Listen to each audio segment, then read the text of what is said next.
এটা আর কি আমাদের বিল্ডিংটা। তো এটা একটা 6 তলার একটা ফাউন্ডেশন একটা বিল্ডিং। ক্লিয়ার কাভারটা মেনটেন করার জন্য সিসি ব্লক ব্যবহার করছি। এই সিসি ব্লক অনেকেই ব্যবহার করে জমির।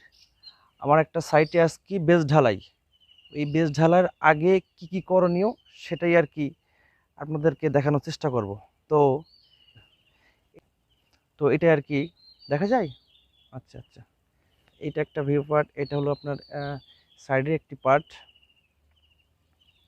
আচ্ছা, আসো আমরা ভিতরে দেখাই। আজকে আমাদের ঢালাই শুরু হবে মোটামুটি 8টার দিকে ঢালাই শুরু করব আমরা।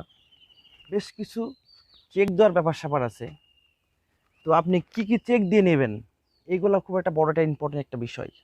কারণ আপনি যদি চেক না দিয়ে থাকেন তাহলে আমাদের ইঞ্জিনিয়ার মহোদয় আছে, ওনারা চেক দিয়ে নেবে, অথবা যদি আপনি চেক দিতে পারেন তো সেটা তো আলহামদুলিল্লাহ। তো আসো, এইটা আর কি বেজ। তো বেজের হলো দেখতে হবে যে বাইন্ডিংগুলো ঠিক আছে নাকি। এই যে বাইন্ডিং গলা, এটা 24 তার দিয়ে বাইন্ডিং করতে হয়, এবং এই স্পেসগুলো ঠিক আছে নাকি, এই স্পেসগুলো কখনো যেন কম বেশি না হয়ে যায়। আর বেজের আর একটা বিষয় হলো যে যেটা মেন রড বলি আমরা, সেটা আমরা লম্বা যে রডটা দেওয়া হয় সেটা আমরা মেন রড বলি। তো এইটা হলো আপনাদের মেন রড। আমরা এটা বেজের ক্ষেত্রে ফার্স্টেই আপনার নিচের দিকে থাকতে হবে। এই যে আমরা রাখছি নিচের দিকে, এটা থাকতে হবে নিচের দিকে। আর এটা বলি আমরা বাইন্ডার, এই বাইন্ডার থাকতে হবে উপরের দিকে। তো এইটা একটা খুব একটা ইম্পর্টেন্ট একটা বিষয়। আর ক্লিয়ার কাভার এখান থেকে থাকতে হয় মিনিমাম 3 ইঞ্চি থাকতে হবে। এখান থেকে 3 ইঞ্চি, আবার নিচ থেকে 3 ইঞ্চি। তো নিচ থেকে 3 ইঞ্চি আমরা এটা নিচে দিয়ে দেই, সেটা কিন্তু বেজের ক্ষেত্রে অত্যন্ত একটা ক্ষতিকর বিষয়। আপনি যখন নিচে দিয়ে রাখবেন তখন এই ইট নিচে থেকে এই ইটের মাধ্যমে পানি রস চুয়ে আর কি বেজে ক্ষতি করার চেষ্টা করবে। তো এইটা একটা খুব একটা ইম্পর্টেন্ট বিষয়, এইটা যেন কখনো বেজ ধরার ক্ষেত্রে যেন না হয়। এই সিসি ব্লক যেন ব্যবহার করা হয়, এটা একটা খুব একটা ইম্পর্টেন্ট বিষয়। তো এইটা একটা পার্ট। আর কলামগুলো সেন্টারে বসানো আছে কি না, কলামে যে গ্রিড লাইন আছে সেই গ্রিড লাইন অনুযায়ী যেন এটা যেন সুন্দরভাবে সেন্টারে বসে, এবং কলামটা চেক দিতে হবে। তো কলামটা চেক দিতে হলে এখানে আপনাদের ডিজাইন আছে, ডিজাইনটা দেখতে হবে।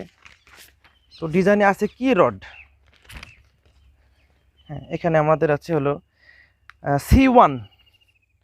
এই C1 কি কলাম আছে, C1-এর যেটা আছে হলো হ্যাঁ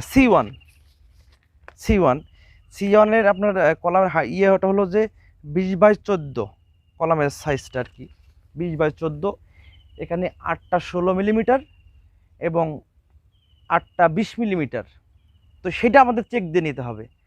এই যেখানে 20 মিলিমিটার আছে 1 2 3 4 5 6 7 8, 8টা 20 মিলিমিটার আছে, এবং 8টা আছে 16 মিলিমিটার। 1 2 3 4 5 6 7 8, এই 8টা আছে 16 মিলিমিটার।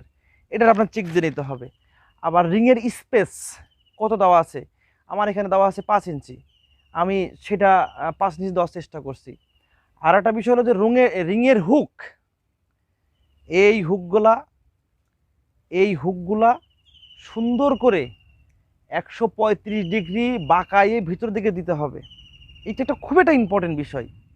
এটা হলো যে সব থেকে ইম্পর্টেন্ট বিষয় হলো যে এটা ভূমিকম্প প্রতিরোধ করে। আমাদের যে বিল্ডিং ন্যাশনাল কোড আছে সেই কোডে এটা খুবই গুরুত্ব সহকারে দেওয়া আছে। এইটা দিতেই হবে বাধ্যতামূলক। এবং এখান থেকে সরে আসো, এখান থেকে এই পর্যন্ত মিনিমাম 3 ইঞ্চি থাকতে হবে, মিনিমাম 3 ইঞ্চি। তা না হলে আর কি এটা প্রপারলি হলো না।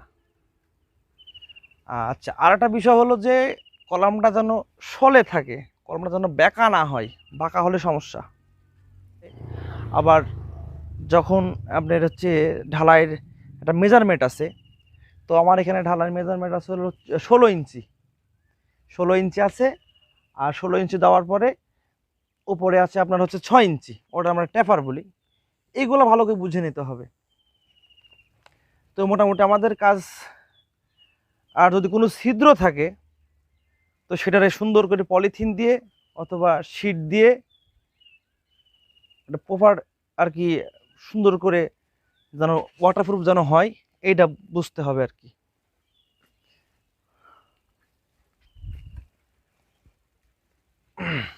আর আমার এখানে লিফট আছে, লিফটটা আপনার হলো ঢালাই কাস্টিং করার পরে পুটিংয়ের উপরে আর কি, পুটিংয়ের উপর আমরা লিফটটা বসাই দেবো আর কি, ওই যার কারণে লিফটটা বসানো হয়নি। তো ঠিক আছে বন্ধু, আজকে এই পর্যন্তই। আর আমার ভিডিও যদি ভালো লেগে থাকে অবশ্যই লাইক করবেন, কমেন্টস করবেন এবং শেয়ার করে দেবেন। আর পেজটাকে ফলো করে দিবেন। পেজটা ফলো করে দিলে কি হবে, আমি যদি কোনো নতুন ভিডিও ছাড়ি সেটা আপনার কাছে আপডেট চলে যাবে এবং আপনি সেটা সবার আগে দেখতে পারবেন। জি, আসসালামু আলাইকুম।